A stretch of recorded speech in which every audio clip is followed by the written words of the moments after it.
Hello and welcome to this special on the first of its kind Change Leadership Award 2010. Well, what a lot has changed over the last two and a half years, and this award tries to recognize the best in class where leaders have actually been one step ahead of change and have led their companies through the toughest times. Joining me to discuss all of this are Salman Khurshid, Corporate Affairs Minister, Kiran Karnik, former President of NASSCOM and former Chairman of Mahindra Satyam, Curtis Bateman, President of Spencer Johnson Foundation, and Kumar Bagrodia, CEO of LeapVault. Gentlemen, thank you so much for joining me. Mr. Khurshid, I must start by congratulating you. This award is almost for you, the one on the domestic M&A, the merger and acquisition, Mahindra Satyam, and the way the government swooped in and actually, made such an emphatic statement by getting the management, taking over the management, etc. Well, so what is your feeling when you heard about this? I'm glad that somebody's noticed. I think it's wonderful. I mean, anyone who appreciates what has happened in the revival process of Satyam, it's a good feeling because I think we've opened up a new paradigm. How government, we may talk about functioning differently, but we must actually show that we function differently, that the context is changed, and in the change context, our techniques must change as well, and our attitudes must change. So it's very easy to make a speech, but here I think we've actually done it, and done it without great fanfare and enormous preparation and then announcements and curtain raisers, etc. I think it happened and we did it. It's quite a little bit like economic reform that happened in 91, that we were in a crisis. There was some background, but we were in a crisis, and the government said, look, this is the time. It's now or never. I think that's what's happened here, and it's good. Now we need to ensure that this is something that comes to stay, and that it is just a flash in the pan, and that you've done it once and then you go back to your old way of functioning. This was an emphatic statement, Ms. Karnik, and you were part of the team that actually got Satyam back on its feet before it actually went to Mahindra.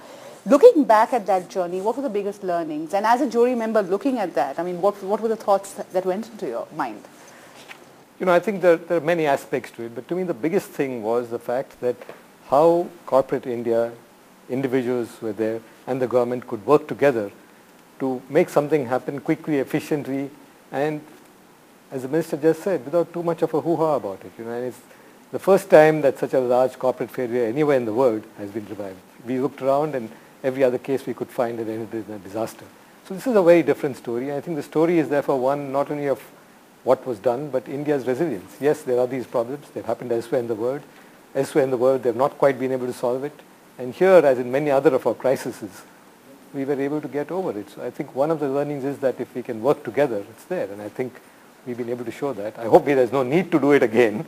But I think whenever there's need of any kind, the possibility of cooperative joint work between the government, the corporate sector, is something that shows that a great deal can be done. And this particular merger, great move on the part of the Mahindras also, shows how corporate India is willing to take on a challenge, to look at possibilities and look ahead and not look back. I know. It was an emphatic statement from the government, from the team that managed the change, and also from Mahindra, because it was a show of faith that they would come in and almost cowboy-like, take over the mantle and go ahead. But Curtis, looking at it from an outsider standpoint, what went through your mind? Because you've advised companies on change strategies.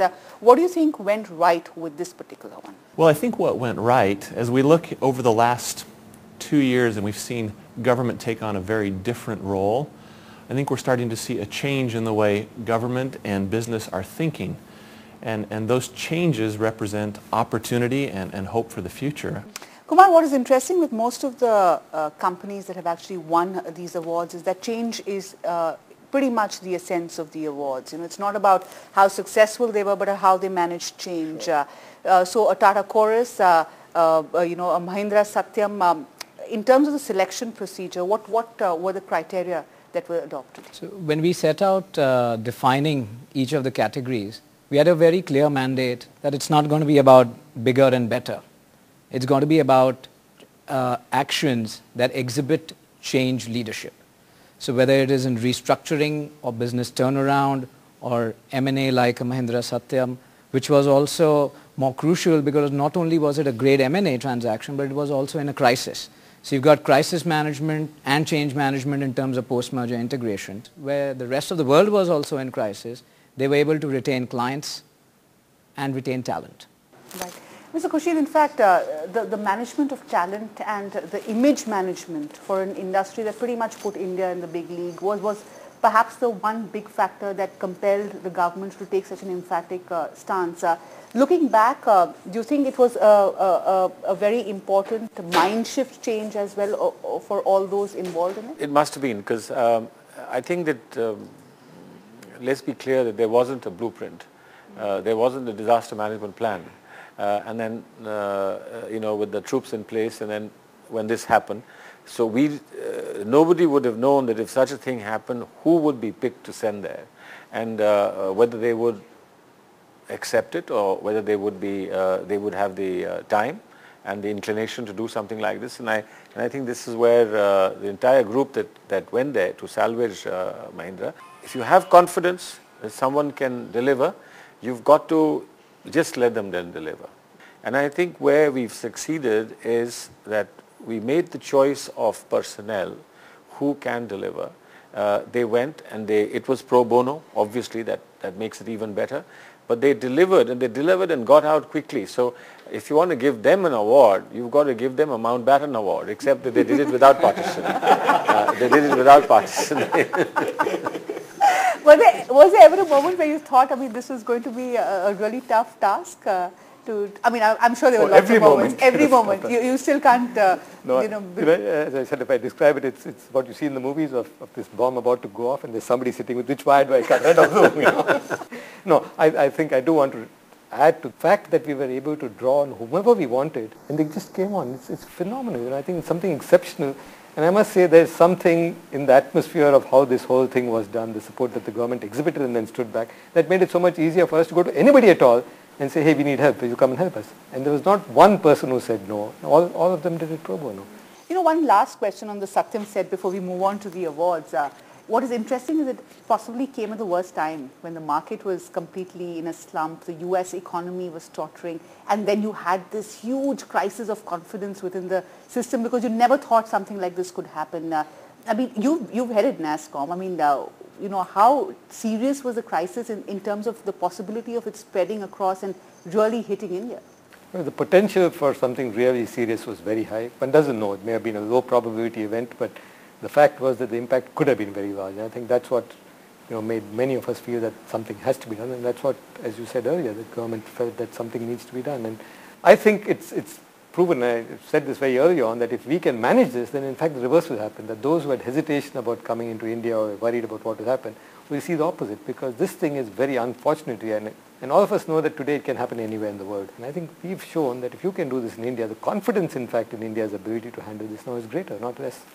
Let's talk about the awards themselves. What is interesting, as we've referred to earlier, is the fact that it was a horizontal award, that it didn't possibly look at one vertical, but looked at change leadership. From your standpoint, how does this award fit into what you actually do at your company?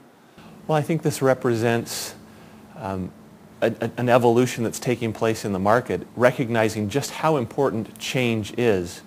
We actually have a belief that organizations may be good at their specialty in their industry or their service, but they have to become experts at change. They have to have change as a core competency. And these awards start to recognize that. They start to acknowledge that any organization can become good at change. Change is also not just about corporates. It's also about the social sector and what organizations have done there. Why have you actually clubbed that together? Two reasons. One, I think given that this is the world's first Change Leadership Awards and it's happening in India, I think India is more than just corporates. So we've got this whole lower middle class, the rural sector, the social class, which needs to be taken care of. And if we don't award some of the change leadership actions coming out from the NGOs in education, healthcare, what have you. So we've chosen the 15 categories, keeping in mind what are those areas which really make India? What are those key themes? Who are those key individuals who are exhibiting change leadership in their own area of work?